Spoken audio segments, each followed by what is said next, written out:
Well, as we just saw, the internet has surpassed TV and newspapers as the #1 way Americans get their news. But has it gotten to the point that media as we know it is actually dying? Earlier today, I spoke with Liz Stevens from Pittsburgh, Pennsylvania. She's the co-founder of Breitbart TV and now the host of the daily web video show, The Bcast. I asked her why more and more people are turning to alternative news sources.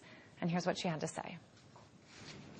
Well, a recent Pew Research Center poll actually found that 72% of respondents think that traditional media sources are biased. So I think people are really turning to the new media to get coverage of stories and hear from voices that they feel aren't being given voice in the traditional media. I think the Tea Party is an excellent example. It was really completely ignored at first by the traditional media and then really disparaged once they did start to cover it. It was really the conservative-leaning online media that really started to say there's something going on here and taking note of that and really giving voice to it. I'm wondering to what extent you think things like Facebook and Twitter have just on people's ability to consume news. I mean, is it now that everybody wants to get all their news in 140 characters?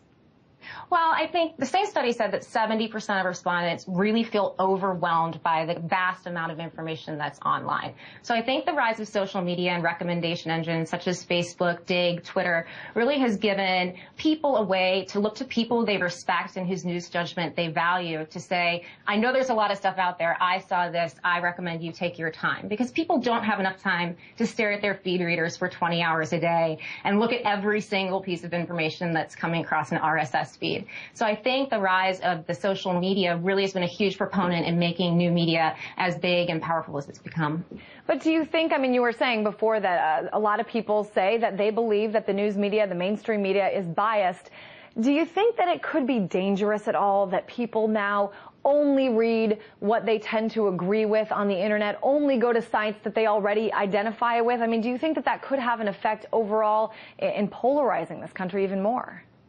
Well, I do think the role of an editor and kind of a news information broker is really important. I mean, if you pick up a newspaper like the New York Times, the Washington Times, you get exposed to stories that you wouldn't necessarily see just because you're flipping through the pages. So I think it is important that you don't just go to sources that you agree with. It's really important to take sources you agree with, investigate further. There's a vast amount of information online to really educate yourself, to say, I agree with this, I disagree. And I think there is a large network of bloggers that are really trying to hold each other accountable for information that you see online. And I think that as the new media rises, that's going to be really important that people don't just ingest content because they like a particular viewpoint, but really spend time, educating themselves and researching using the tools provided by new media to see what's factual, what's not, and to hold people accountable.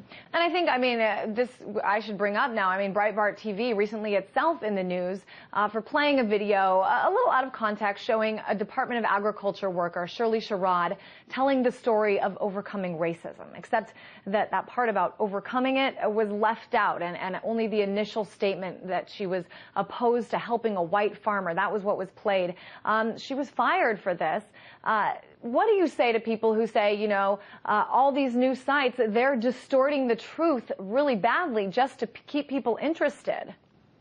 Well, I had actually left Breitbart TV by that point, but I think it is an example of when you see content online, it's important for people on both sides of the aisle, whoever you are, to say, this is interesting and look for the backstory. And I think you see that all over where you may just have this piece of information, but it is important to take, time to investigate the full story. And it's important to look at stories on both sides of the aisle. You can take the journalist story that came out talking about the left-leaning figures in the media talking about what seemed like orchestrating how to cover political candidates from a more positive light on one side of the aisle. So I think all of us need to be very careful in the new media landscape that whether you're producing the content or you receive a piece of content, to really vet it for accuracy. I think that's a really good point. I mean, you can point your fingers at Breitbart all you want for showing that, but whose fault was it that she was fired without any sort of background story? Just real quick, I want to ask you, Liz, your prediction, you and I say we're sitting here 5 years from now, how different will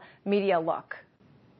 I think it will look incredibly different, and I think not just because of the rise of the new media, but because of all the different platforms, where you can view media. People consume content now, not just on their Blackberries or their laptops or their iPads, but Apple TV, and they might have Google TV coming out. And so as, traditional media and new media try to figure out the best economic models on how they're going to really monetize that content, I think if only because of the way that we're consuming media, things will look completely different.